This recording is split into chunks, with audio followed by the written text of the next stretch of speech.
Isaías 36. Título da mensagem: em quem você confia hoje, agora? Em quem você confia agora? No ano 14º do rei Ezequias, subiu Senaqueribe, rei da Assíria, contra todas as cidades fortificadas de Judá e as tomou. O rei da Assíria enviou Rabsaque de Laques a Jerusalém ao rei Ezequias com um grande exército. Parou ele na extremidade do aqueduto do açude superior, junto ao caminho do campo do lavadeiro.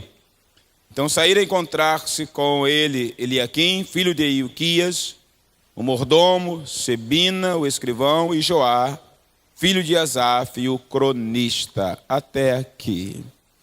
Pai querido, em nome do Senhor, obrigado por tua graça, obrigado por tua palavra. O Senhor tem nos surpreendido, ó Deus, que o Senhor, mais uma vez, nos surpreenda. Nessa noite, Pai, eu estudei, eu olhei, mas nada disso, Senhor, é algo anormal, porque é obrigação. Faz parte, Senhor. Mas tudo isso, Senhor, que só terá o seu efeito se a tua bênção estiver neste momento na ministração da mesma, Senhor. Dá-me graça, abre o entendimento, abençoe a igreja, abençoe os irmãos, que tua palavra promova mudanças reais em nossas vidas, em nome de Cristo Jesus. Amém. Louvado seja Deus. Neste mundo, sempre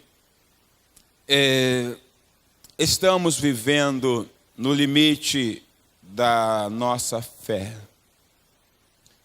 Ninguém chega a ter uma fé que possa ter, vamos dizer assim, uma expressão que se gosta muito de usar, gordura, né? Gordura. Tenho usado muito essa expressão na gravação dos vídeos, preciso ter gordura, para quando não puder gravar, eu ter de sobra lá e não perder. Nós sempre estamos no limite da fé. Seja ela a fé em Deus, seja ela a fé no que quer que seja, nós sempre estaremos no limite da fé.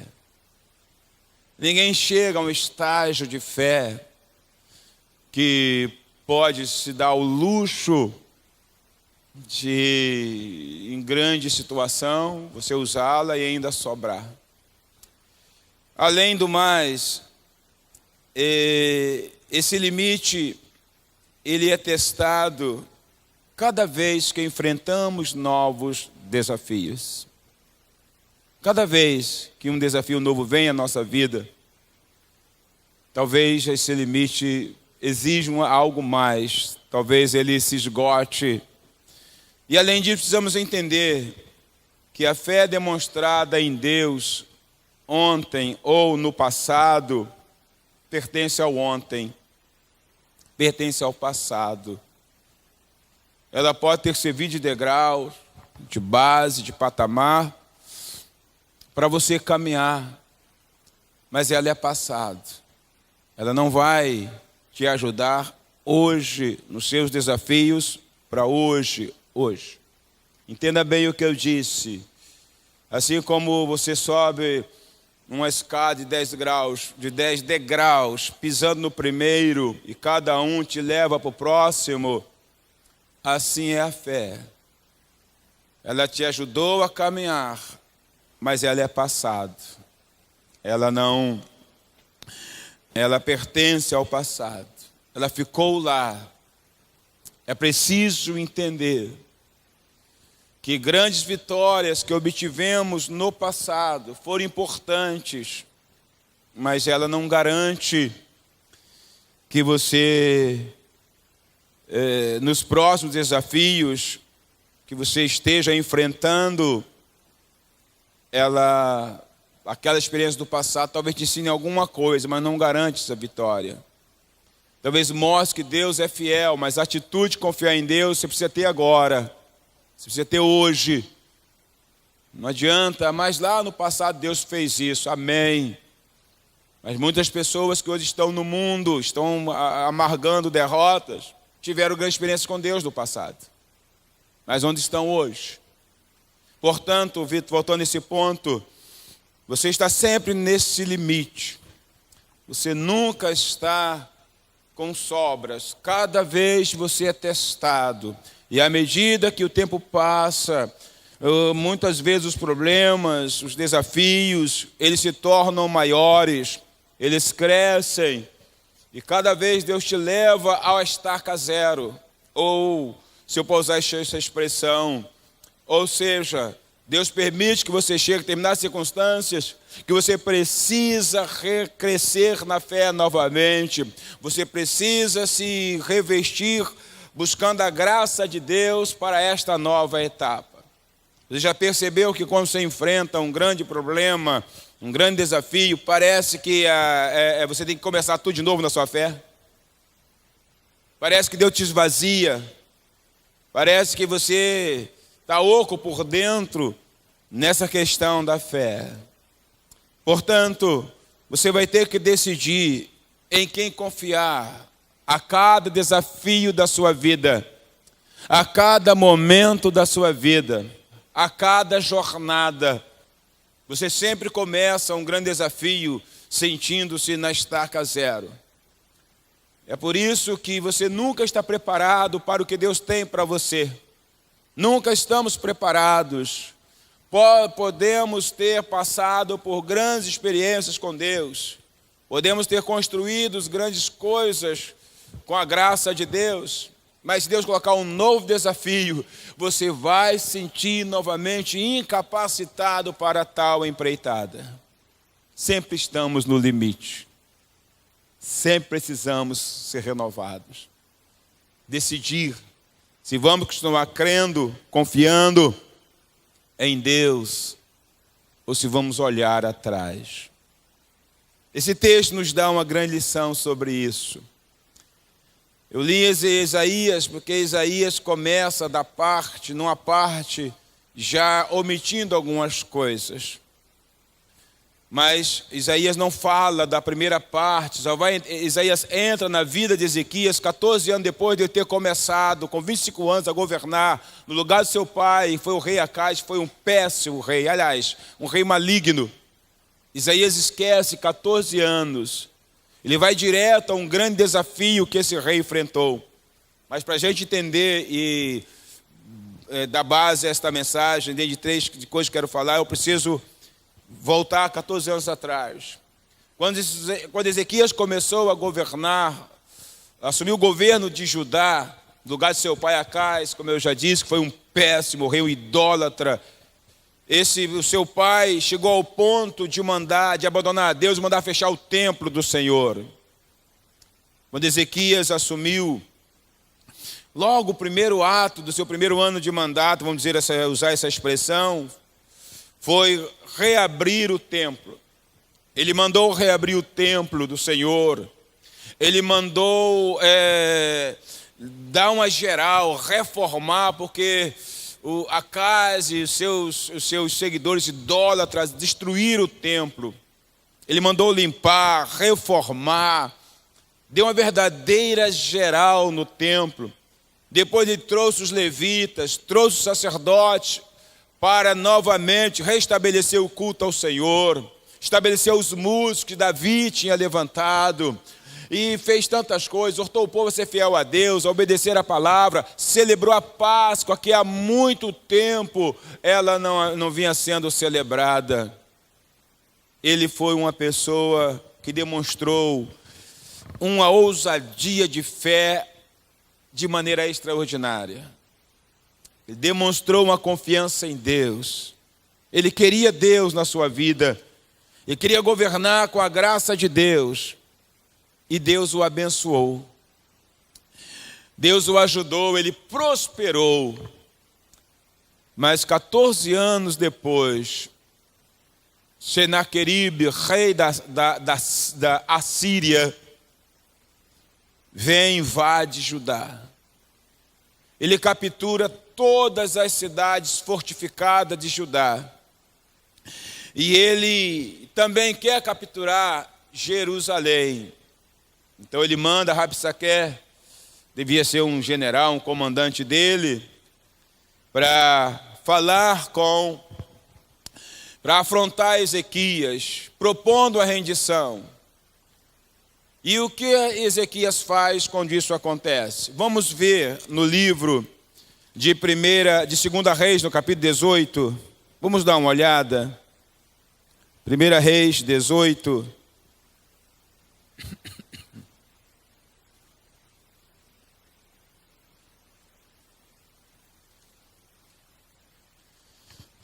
No versículo 13, diz assim, olha aqui, Isaías começa daqui. No ano 14º do rei Ezequias, subiu Senaqueribe, rei da Assíria, contra todas as cidades fortificadas de Judá e as tomou. Então Ezequias, rei de Judá, enviou mensageiros ao rei da Assíria, a Laques, dizendo: Rei, retira-te de mim. Tudo que me impuseres, suportarei. Então o rei da Assíria impôs a Ezequias, rei de Judá, 300 talentos de prata e 30 talentos de ouro. Deu-lhe Ezequias toda a prata que se achou na casa do Senhor e nos tesouros da casa do rei. Foi quando Ezequias arrancou das portas do templo do Senhor e das ombreiras o ouro de que ele, rei de Judá, as cobrira, e o deu ao rei da Síria. Mas o versículo 17 diz: Contudo, o rei da Assíria enviou de Laques a Tartã, Rabsares e Rabsaque com um grande exército ao rei Ezequias a Jerusalém. Subiram e vieram a Jerusalém. Tendo eles subido e chegado, pararam na extremidade do aqueduto do açude superior, junto ao caminho do campo do lavandeiro. Até aqui, glória a Deus. Essa foi a atitude de Ezequias.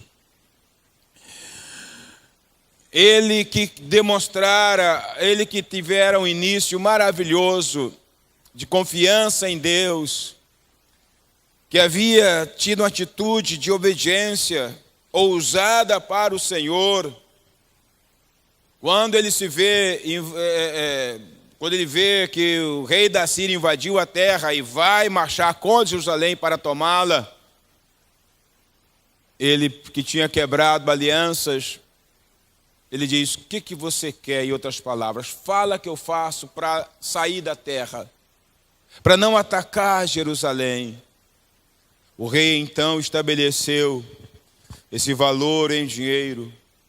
Ezequias vai, pega tudo que tem no templo e as colunas e paredes, etc., que ele tinha revestido com ouro, ele também arranca e entrega ao rei Senaqueribe.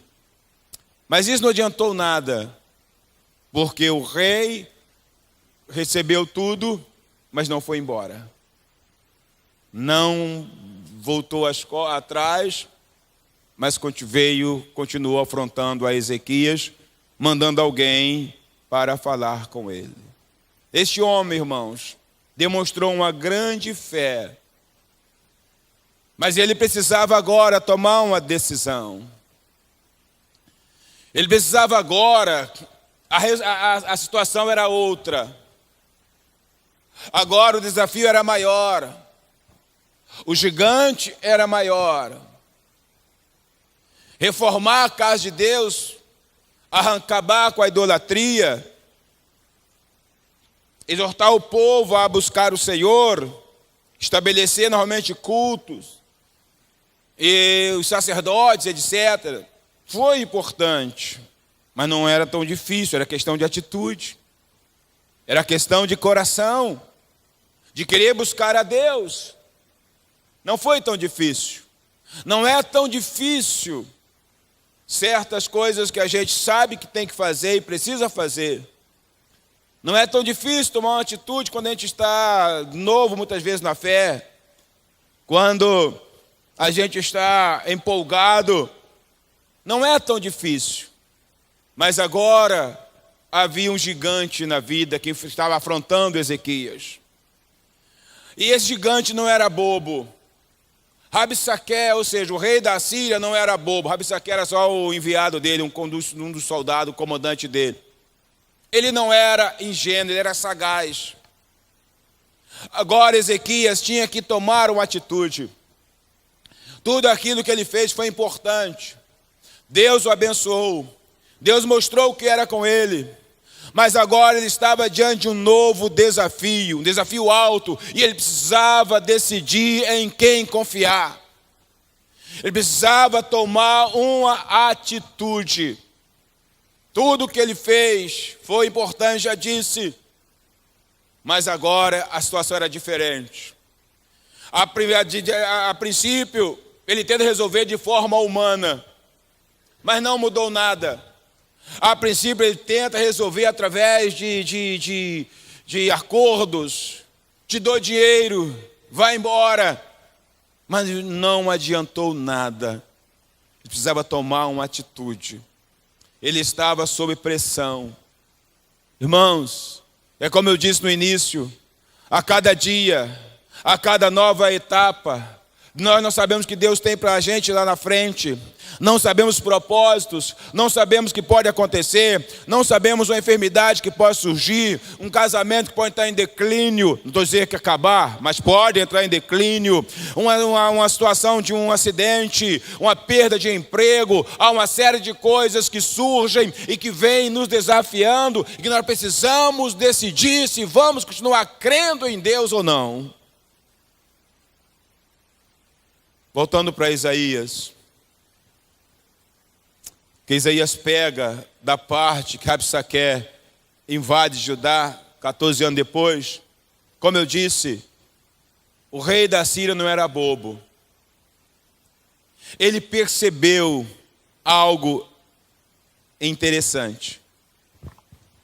Ele percebeu, por ser um homem sagaz, um homem com discernimento, apesar de ser ímpio, ele percebeu fraqueza em Ezequias. Ele percebeu que Ezequias estava em dúvida quanto a confiar plenamente em Deus ou não nesta situação. Eu disse que a fé e a dúvida andam junto, é verdade. Mas isso acaba a dúvida alimentando o inimigo. Ele percebeu que Ezequias estava preocupado, não estava tão convicto de que Deus poderia ajudá-lo. Não tinha tanta certeza de que Deus iria operar um milagre nessa situação. Ele percebeu porque ele mandou esse dinheiro, esse pagamento, vou usar essa expressão. Aí o que ele faz? Ele aproveita, ele percebe e ele então procura intimidá-lo ainda mais. O que ele faz? Vamos botar Isaías, já está lá? Não é isso? Nós li até o 4, do 5 de Isaías diz assim, ó. Bem posso dizer, ele diz, versículo 4, voltando aqui, Rabsaque lhe disse, dizei a Ezequias, assim diz o sumo rei, o rei da Assíria, que confiança é essa em que te estribas? Bem posso dizer-te que teu conselho e poder para a guerra não passam de vãs palavras. Em quem, pois, agora confias para que te rebeles contra mim? Ele começa a fazer um jogo psicológico contra Ezequias. Ele começa a procurar, a tentar de alguma forma levar Ezequias a ficar totalmente sem uma atitude de reação. Porque ele percebeu neste homem que ele tinha dúvida se Deus realmente poderia dar a vitória nessa situação. Ele percebeu que aquela atitude não era a atitude correta. Então ele vai aproveitar da situação. O inimigo percebe, irmãos. Aí os líderes de Judá, os oficiais que foram se encontrar com Rabsaque, esses homens que o rei da Síria mandou, quando eles chegaram, a multidão de judeus ficaram do muro olhando. Eles pediram para que eles falassem em aramaico, porque o aramaico era a língua tratada entre os reis, era de comércio, era o aramaico. Fala-nos em aramaico, nós entendemos. Os oficiais entendiam aramaico. Não nos fala em judaico. Na realidade, a tradução certa é: não nos fala em hebraico, que era hebraico a língua, ainda é o hebraico a língua de Israel. Aí, olha só, esses homens que foram enviados por Senaqueribe,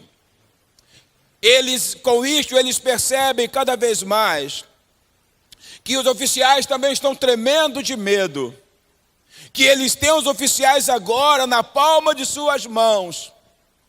Eles então aproveitam para falar mais alto e para trabalhar de tal maneira, e chegando a falar da terrível consequência que seria um cerco prolongado para o povo, eles começam a falar disso para jogar o povo contra os líderes, contra Ezequias. Olha a sagacidade do inimigo, olha como ele trabalha, olha como ele pega uma situação que às vezes é só apenas uma pequena fumaça, ele transforma numa floresta pegando fogo. Olha como ele tem o poder de pegar coisas pequenas e começar a jogar na nossa mente grandes desastres. Por que isso vai acontecer? Porque nós vamos cercar Jerusalém. E ele diz assim, para a gente ler, ficar melhor lendo. Versículo 11, disseram os líderes a eles. Disseram Eliaquim, Sebina e Joá, Rabsaqué: pedimos que fales em aramaico aos teus servos, porque o entendemos. Não nos fale em judaico, na verdade é hebraico, aos ouvidos do povo que está sobre os muros. Mas Rabsaqué lhe respondeu: mandou-me acaso o meu senhor para dizer essas palavras a ti somente e a teu senhor? E não antes aos homens que estão assentados sobre os muros? Para que comam convosco seu próprio excremento e bebam a sua própria urina? O que ele está dizendo? O que ele está dizendo, que na revisão da Almeida século XXI é muito bacana essa passagem.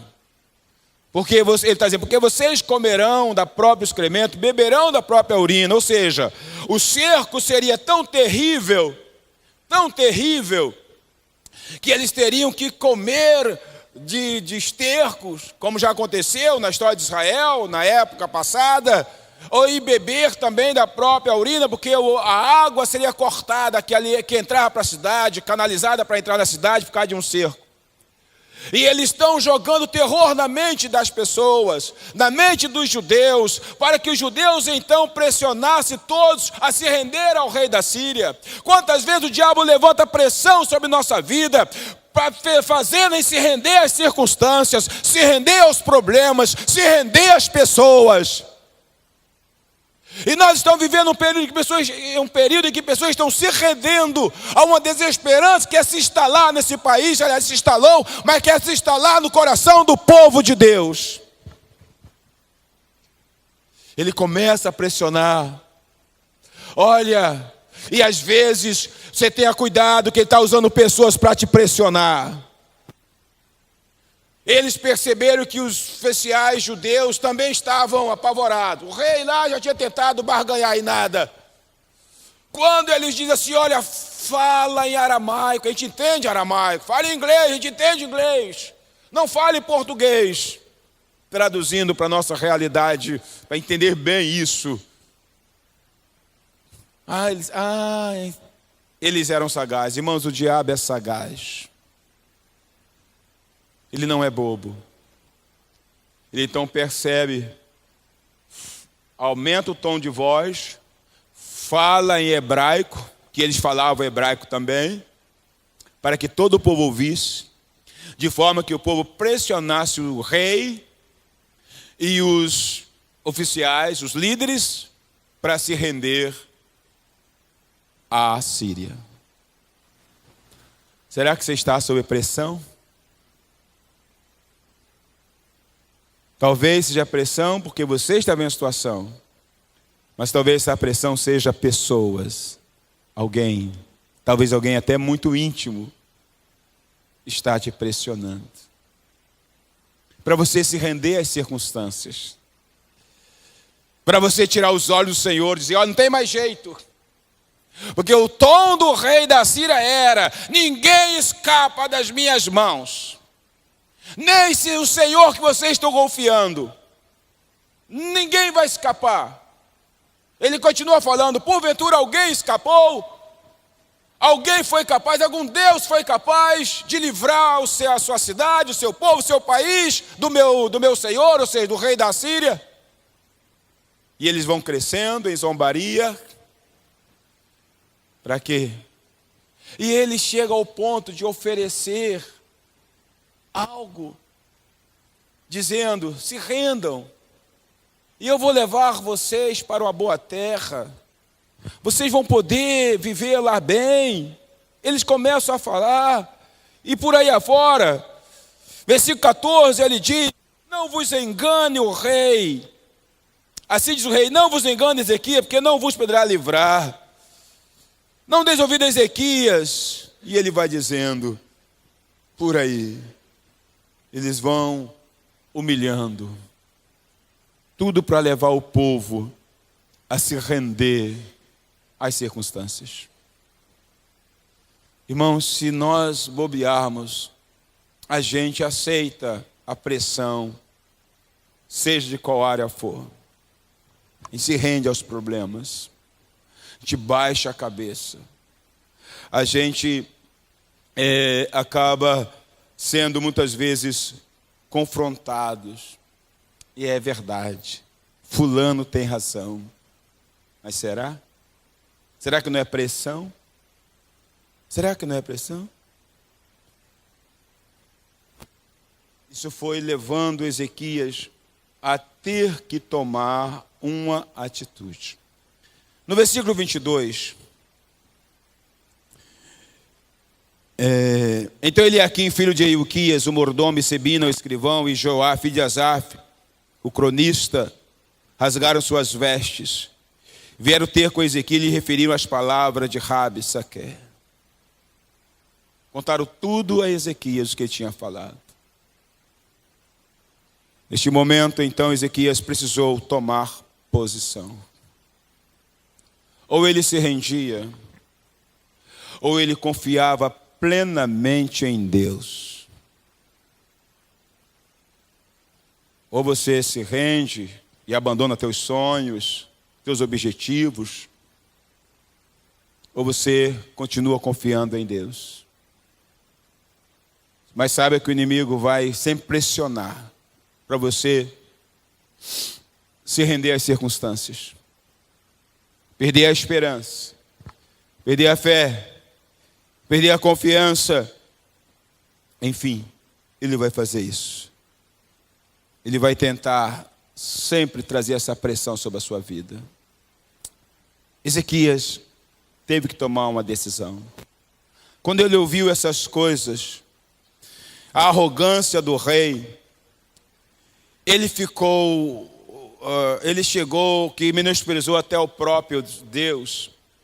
Ezequias ficou envergonhado. Ele ficou humilhado. Então ele resolveu tomar uma atitude. Comparar o Senhor com outros deuses, como fez o rei da Síria, foi demais para Ezequias. Naquela situação, o nome do Deus de Ezequias estava sendo blasfemado. Ezequias pensou: não, meu Deus não pode ser blasfemado. Quando as pessoas começam a te pressionar para se render à situação, está dizendo: o teu Deus não vai poder mudar isso. O que eu não acredito. Ele pode não mudar talvez da forma que você queira, mas ele faz alguma coisa, ele muda. Ele é Deus. Quando eu começo a dizer: estou procurando o versículo aqui, não estou achando, está misturado, eu não anotei, mas onde ele fala: te leva para a boa terra, te dou isso, faço aquilo outro.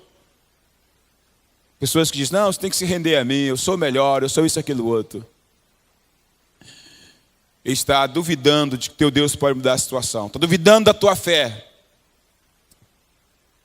E pior, muitas vezes ele sabe teu início, e ele começa a crescer, e você vai só encolhendo, e ele vai te levando até você começar a comer na mão dele, ou dela, ou das circunstâncias que for. Quando isso começar, meu irmão, já era, você vai andar assim, ó.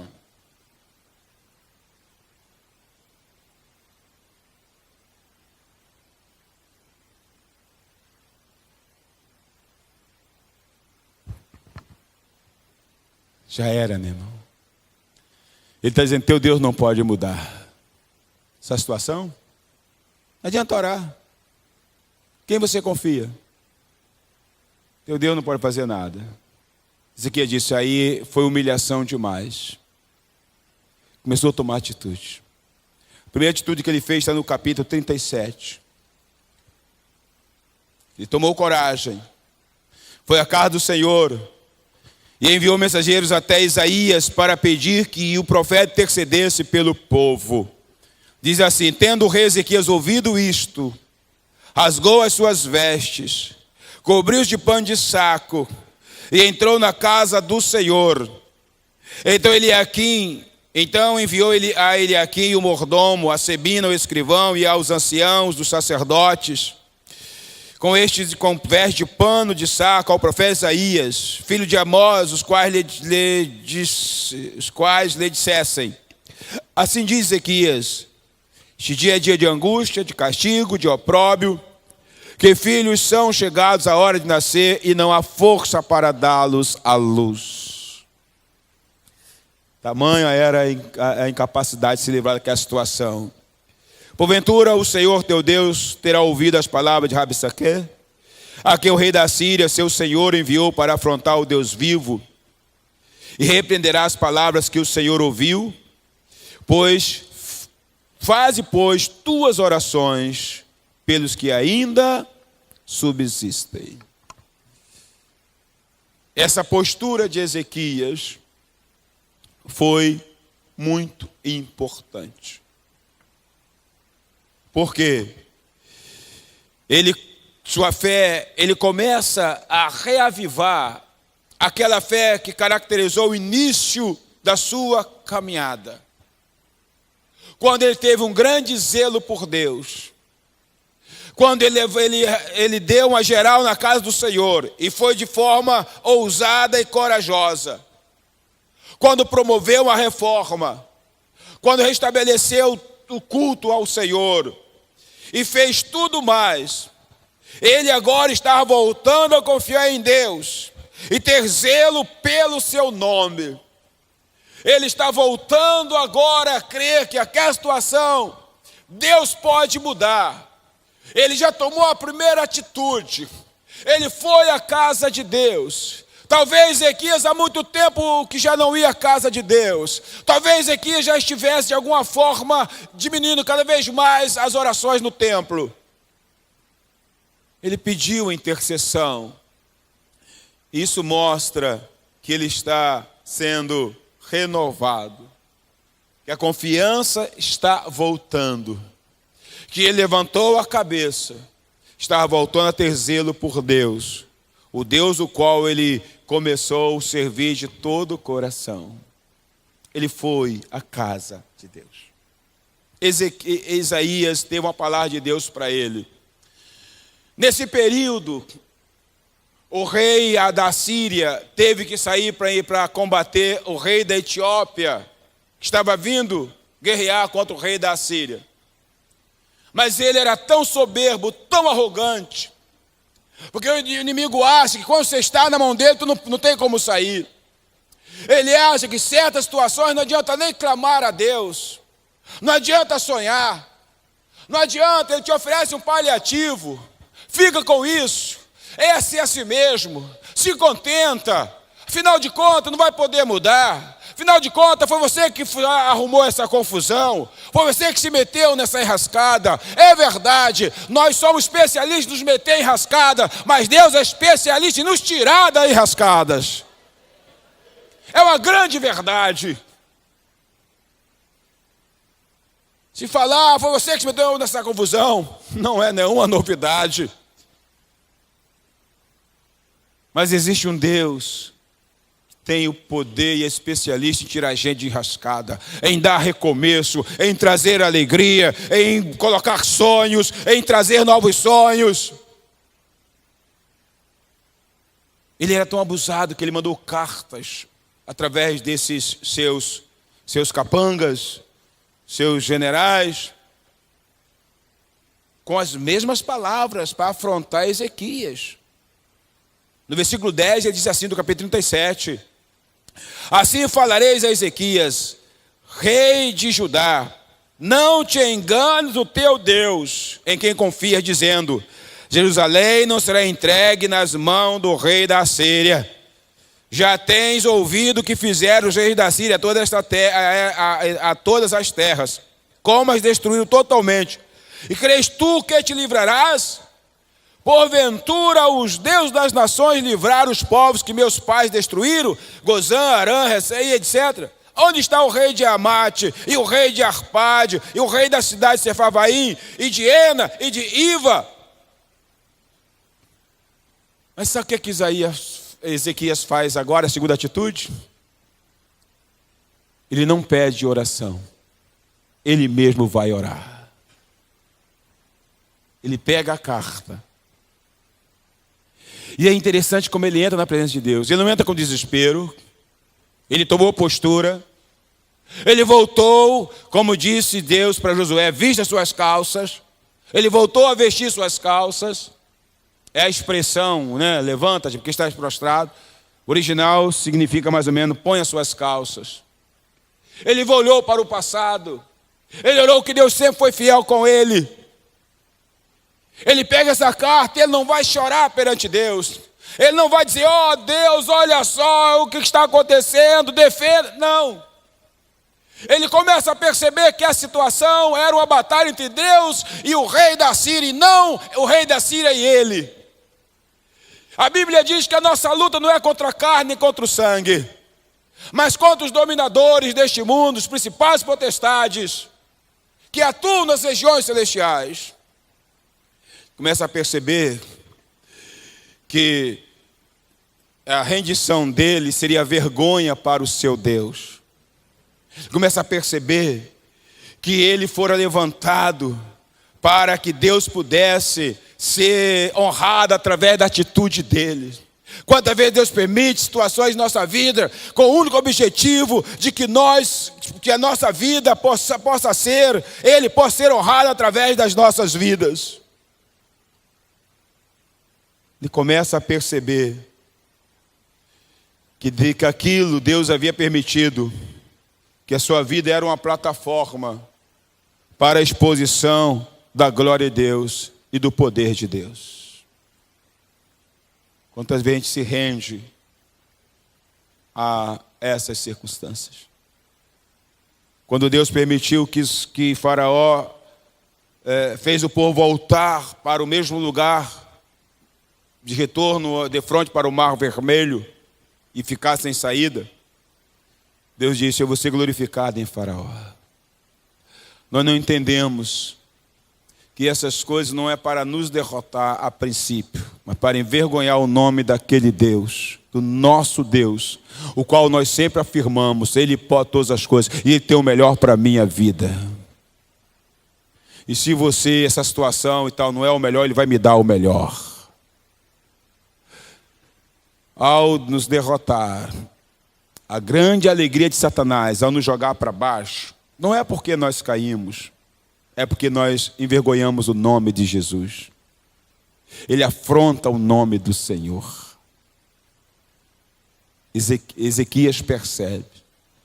E como ele está renovado, diz assim no versículo 14, que ao receber a carta, o que ele faz? Tendo Ezequias recebido a carta das mãos dos mensageiros, leu-a, então subiu à casa do Senhor, estendeu-a perante o Senhor, e ele orou dizendo: olha a oração deste homem. Ó Senhor, Deus dos exércitos, Deus de Israel, que estás entronizados acima dos querubins, tu somente és o Deus de todos os reinos da terra. Tu fizeste os céus e a terra. Inclina, ó Senhor, os ouvidos e ouve. Abre, Senhor, os olhos e vê. Ouve todas as palavras de Senaqueribe, as quais ele enviou para afrontar o Deus vivo. Ele começa a perceber algo além do normal. Quantas vezes a gente compra a batalha para nós? Esquecemos que o que o inimigo quer é desmascarar, jogar na nossa cara, que a nossa fé não funciona, que o nosso Deus não pode te dar o que não pode nos dar o que promete. Quantas vezes? Ele continua. Verdade é, Senhor, que os reis da Síria assolaram todos os países e suas terras. Era verdade. E lançaram no fogo os deuses deles, porque deuses não eram, senão obra de mãos de homens, madeira e pedra. Por isso os destruíram. E Deus vai falar que isso aconteceu porque Deus permitiu também. Agora, pois, ó Senhor nosso Deus, livra-nos das suas mãos, para que todos os reinos da terra saibam que só Tu és o Senhor. Só Tu és o Senhor. Eles estavam dando glória aos deuses de prata, de pedra, de ouro, de pau. Mas ele diz: saiba que só, em toda a terra, só Tu és o Senhor. Que oração maravilhosa, irmãos. Que oração maravilhosa. Na primeira atitude, Ezequias pede que Isaías interceda. Agora ele mesmo entra na presença de Deus para orar. A oração dele, ela não é uma oração na qual ele diz: Senhor, por que está acontecendo? Senhor, por que permitiste que isso acontecesse comigo? Não é a oração dele. Ele diz: Senhor, glorifica o Teu nome nessa situação. Honra Teu nome nessa situação, Senhor. Não é a mim. O que ia acontecer comigo, Senhor, não importa mais. Ele havia reajustado a sua vida perante o Senhor. Senhor, o que ia acontecer com a minha vida, Senhor, não importa. Senhor, mas glorifica Teu nome. Estão falando que o meu Deus não pode mudar. Que o que eu imagino, o que eu desejo é apenas sonhos. Que temos que nos render, que não há escapatória. Mas eu não vou me render a isso, Senhor. Glorifica Teu nome. Livra-nos, é verdade. Mas mostra que Tu és o Senhor. Tu és o único Senhor. Ele se coloca agora de joelhos.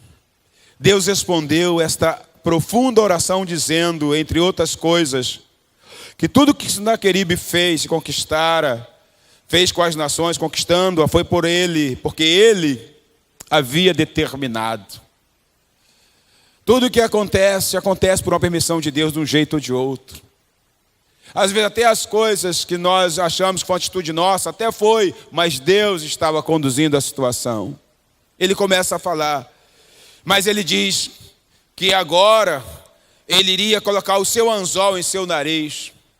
Ele diz que ele faria com que Senaqueribe voltasse pelo mesmo caminho pelo qual veio até Jerusalém, veio até Judá, e ainda ele o faria morrer na sua terra, o faria cair morto lá na sua terra. Que coisa maravilhosa, irmãos. Até onde você pensa que Deus não tem o controle, Deus tem o controle.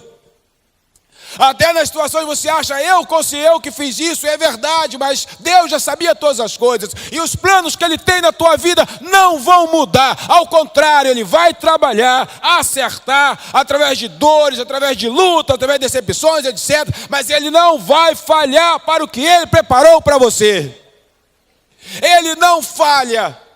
Nem que Ele tenha que nos esculpir, nem que Ele tenha que passar o seu arado sobre nós. Mas Ele não falha. Nem que Ele tenha que nos fazer sangrar. Mas Ele não falha. Eu que determinei, eu que quis assim. Mas agora, eu vou trazer juízo sobre a tua vida. Teu orgulho, tua soberba, tua postura. E ele diz, versículo 33, para a gente adiantar e não ficar preso a tantas leituras, ele vai dizer, pelo que assim diz o Senhor acerca do rei da Assíria, não entrará nesta cidade, nem lançará nela flecha alguma, não virá perante ela com escudo, nem há de levantar tranqueiras contra ela. Pelo caminho por onde vier, por esse voltará, mas nessa cidade não entrará diz o Senhor, porque eu defenderei esta cidade para livrar, por amor de Davi, por amor de mim e por amor do meu servo Davi. Glória a Deus. Ele não vai entrar nesta cidade. Deus diz duas coisas fundamentais. Quando você lê, você precisa entender isso. Primeiro, Ele ama o seu nome. O que Ele faz em nossas vidas é por amor a Ele. A nossa irmã cantou, Deus me ama. E é verdade. Tenho suspeitas se Ele ama todos, mas pelo menos que Ele salvou, Ele ama profundamente. Creio que ama no sentido como você ama outras pessoas, mas os teus filhos você ama muito mais. Muito mais. O peso especial, o melhor seu é para os seus filhos, mas você pode abençoar outras pessoas, porque o sol de Deus nasce sobre todos. Mas aqueles que já se renderam a Ele, mediante Jesus Cristo, Ele ama profundamente. Ele ama, por amor dEle. Você tem que entender que o que Deus faz é por amor dEle. A segunda coisa, por causa de uma aliança. Por amor a Davi. Ele está lembrando das promessas que Ele fez a Davi, da aliança. E Ele é fiel ao que Ele faz, Ele é fiel a você. O que Ele está pensando não vai acontecer. Ele não vai entrar nessa cidade. Eu farei voltar humilhado para a terra dele, e lá eu abaterei. O que você às vezes imagina que vai acontecer? O que aqui eles estão pregando terror para a sua vida? Ou até levando a aceitar o fato como ele é, porque não tem escapatória. Já era, já fez isso, já fez aquilo outro. Será que essa é a palavra final de Deus para a sua vida? Será que este é o que Deus quer?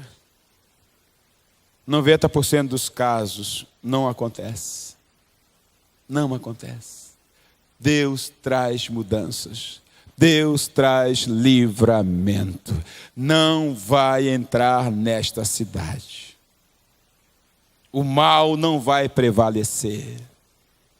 O inimigo não sairá vencedor. Eu vou defender essa cidade. Pelo amor de mim, pela aliança que eu tenho com meu servo Davi, que envolve a todos vocês. Cristo se envolveu conosco através de uma aliança. E o restante nós sabemos. Naquela noite, Deus enviou um anjo só, apenas um anjo, que derrubou 185 mil assírios. Um anjo só. Eu acho que era um anjo meio fraquinho, tá? Era um anjo assim, mais ou menos, estava meio lá, assim, tipo assim, Senhor, só estou entregando cartas e tal, só levo mensagem, estou doido para espetar alguns. Aí Deus, eis a chance. 185 mil. Deus é o Deus do impossível. Diga ao seu vizinho, Deus é o Deus do impossível. Do impossível. Numa noite Ele pode mudar uma situação. Numa noite Ele pode reverter uma causa. Pode te dar ganho de causa. Numa noite Ele pode acabar com o teu choro. Numa noite Ele pode mudar a tristeza do coração. Numa noite Ele pode mudar a situação econômica. Numa noite Ele pode mudar tudo. Ele pode fazer tudo quanto o seu poder permite. E seu poder é ilimitado, pois Ele é onipotente. Numa noite. Numa noite. Ele trouxe alívio, livramento. Senaquerib voltou para a sua casa. Seu reino, para a Síria. Diz o versículo 38. Diz assim, sucedeu que estando ele a adorar na casa de Isroque, seu Deus, Adrameleque e Sarezer, seus filhos, feriram a espada e fugiram para a terra de Ararat. E Esaradom, seu filho, reinou em seu... Glória a Deus, glória a Deus, glória a Deus. Por que isso aconteceu? Porque Ezequias voltou-se para Deus cheio de absoluta confiança. Ele se recompôs. Ele voltou-se para Deus com absoluta confiança. Resolveu falar, não, Deus pode. A situação é impossível, humanamente falando, porque Senaqueribe tinha razão. Claro, ele encheu isso de soberba. E não sabia que estava lidando com Deus dos exércitos, com o Senhor dos exércitos. E que ele conseguiria tudo, porque Deus também permitiu e determinou isso. Mas Ezequias não negou que Senaqueribe tinha razão. Não havia como se defender e escapar deste homem. Mas quando Ezequias voltou completamente o seu coração para Deus, ele resolveu confiar em Deus para aquela situação. Ele se recompôs. Deus então fez um grande milagre. Deus então mudou. Tudo aconteceu porque ele voltou, absoluta confiança em Deus. Ele parou de olhar para baixo, passou a olhar para aquele todo-poderoso que reina e é inabalável, e que os seus planos não podem falhar. E Deus o livrou. Levante a cabeça. Volte a olhar para Deus. Volte a confiar em Deus. Pare de ficar olhando para o passado. Você sabe muito bem essa frase, né, tão conhecida, quem vive de passado é museu. É até chato falar isso, mas não faltou outra coisa, veio isso, então vai isso mesmo. Porque eles vivem de desenterrar coisas e de preservar coisas, de manter a história. É até bonito em alguns casos. Em alguns casos até bonito. Eu não gosto muito de museu porque fico cansado ficando naquele negócio. Mas teve um que eu gostei, o Museu de História Nacional. Esse eu gostei. Pare de olhar. Mas olha, Deus já fez, amém. Mas já acabou. Aquilo lá serviu para aquele momento. Você precisa viver, decidir quem confiar hoje, agora. Ele então voltou-se para Deus. Nem foi pedir mais que intercedesse, ele mesmo foi orar. E isso então fez com que Deus fizesse algo extraordinário. Não sei o que você está vivendo hoje. Não sei quais são os desafios que Deus tem para você hoje. Ou amanhã. Eu não sei. Mas só sei qualquer que seja o teu desafio atual. Volte para Deus em absoluta confiança. Ele está presente. Ele só está esperando mudanças na sua atitude. Procure-o. Ele não abandonará. Ele é Deus. Volte a Deus. Decide em quem confiar. E é bom confiar somente em Deus. Deus defende a nossa causa. Deus é o nosso juiz.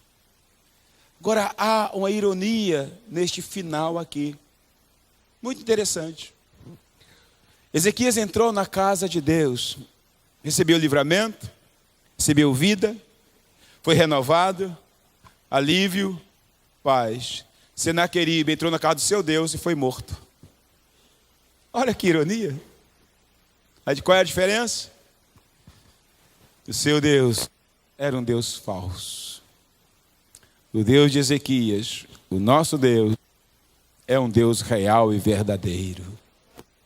Quando nos voltamos para essas coisas,